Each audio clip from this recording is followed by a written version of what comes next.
Thank you, Madam Secretary, for offering to sit for this interview. It's a pleasure. Pleasure to be with you. You had a fairly busy day. Yes. You came this morning and you're leaving tonight. Yes. But you were basically running into very big issues in the Horn of Africa. You have Somalia. Does it concern you, as it did a year ago? Well, yes, of course. Somalia is very concerning. Of course, Ethiopia has troops deployed in Somalia to try and help bring stability, but the real answers to Somalia will lie in a peaceful resolution, the broadening of the government base. I plan later to meet with the Prime Minister to talk about the need to broaden the basis for leadership in Somalia. And of course, Ethiopian forces need to be relieved by peacekeeping forces. And so I just had a chance to meet with Chairman Kanari and with others to talk about, and I'll have a ministerial in a little bit, to talk about the need to get peacekeeping forces into Somalia. But we had the issue of peacekeeping force as a very serious issue a year ago.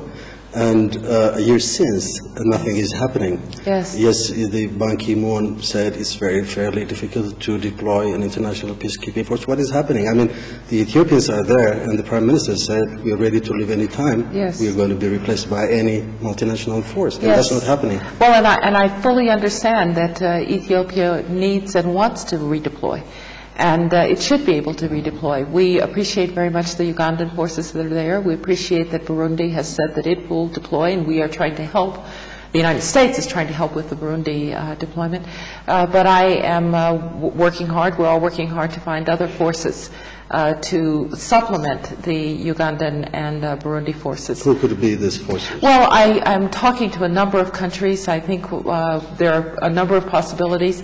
But it's going to help if there's also a sense of growing stability for the Somali transitional government, because after all, no one really wants to be in a circumstance in which the violence is increasing. And so there's a lot of work to do, but that's one reason that I'm here, is to raise awareness of it and to see if we can come to some solutions. Is there a green light out there? Well, I do think we have to solve this problem. I felt in talking with Ban Ki-moon earlier and now in talking with Chairman Kanari that people know that there's a problem to be solved. We just have to find a way to actually implement the solution. But the new Prime Minister is for it. He desperately wants to have Yes, more. he does. And by all accounts, he's a good man. By all accounts, he's a respected man. This is going to be an issue, though, of not just one person. It's going to be an issue of finding a base for the government in Somalia that can bring the widest group of people into governance, people who are not in any way tainted by terrorism. That you sure is not going to include the Islamic courts, even the liberal element of it? Well, it can include, I think, people who can be a part of Somalia's future who have not been compromised by terror. And that means anyone who hasn't and isn't still committed to terror.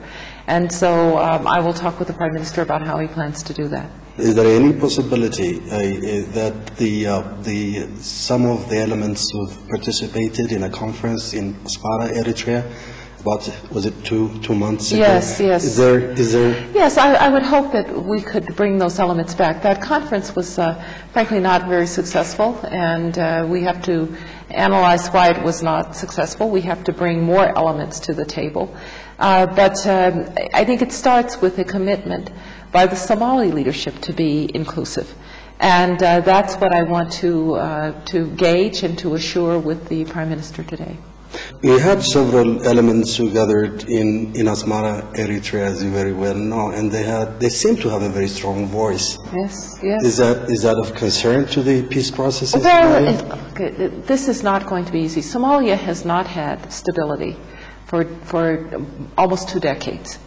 And it's not going to be easy to find the right political formula. It's not going to be easy to deploy peacekeepers.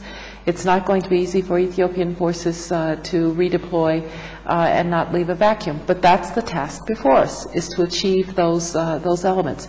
And so I hope by having the ministerial here today with the concerned parties, I hope by going back and working hard on troop contributors, and as the United States has done in helping Burundi, also helping them get in, that we can make some progress. Interesting. Where do you stand on the issue of Eritrea? Secretary Fraser, several months ago, the U.S. government is planning to put Eritrea in the list of state sponsors of terrorism. Well, we're looking at exactly that, because we're very concerned about the efforts of Eritrea and what it is doing. And in fact, we have taken some steps, because the support for irregular forces, for terrorist forces, is simply unacceptable. We hope at the same time that there can be efforts for Eritrea and Ethiopia to keep open dialogue, or I should say to open dialogue about their problems. But the support of Eritrea for forces that are destabilizing is problematic, and we've made that very clear. So do you have a timetable? We are working. We don't put these things on timetables, but I think it's just extremely important. But would that be before your government takes office? Before we only have the time until we're in office, and so we will take as many steps as we can while we're in office. It's very interesting. Let me bring you down here to Ethiopia. Currently, there is the HR 2003 in the pipeline, and soon is going to be in the table in the Senate. Yes. How would that affect the administration is against this proposal, this resolution, and we've made that very clear. We don't think this is the way to solve the problem. Look, it would help, and I will say to the Ethiopian leaders with whom I meet, it will help if there is attention to humanitarian circumstances and conditions in the Ogaden and in other regions on the borders. There really does need to be support for people who are caught in the most difficult circumstances, displaced people, refugees, and humanitarian corridors really do need to be maintained. I understand the security concerns, but we can't allow this to get in the way of helping innocent people who've just been caught in the basis of the conflict. And that will help the administration to make very clear that we are resolving these problems with Ethiopia voluntarily, and that there is no need for something like this particular House resolution. So if this bill passes, some critics of the bill say that probably the United States is going to repeat the same mistake it did way back in 1979 when Ethiopia was at the crossroads. Well, it is why one of the reasons that we are opposed to it. We don't think that separation from the Ethiopian government, we don't think that isolation from the Ethiopian government is going to help at this point. We do think that good, honest, candid discussion and action about what can be done about some of the problems that have arisen admittedly due to conflicts, but there are innocent people who are involved here, and the humanitarian situation needs to be dealt with. Let me take you to the Ogaden. Have you had reports coming from out there? I mean, yes, we have had reports, and we've been very clear that we believe that the opening of humanitarian corridors is absolutely essential, and the maintenance of those humanitarian corridors is absolutely essential. I understand, again, the security threat. I understand the concern, but we've worked very diligently to try and help relief agencies, non-governmental agencies, to be able to deal with the humanitarian situation there, and we need the cooperation of the Ethiopian government. One last question. Do you think that the ONLF is a terrorist organization? Well, certainly what we call a negative force, and these organizations need to be dealt with. I had a very good discussion this morning about this kind of problem in the problem of irregular forces that are causing instability.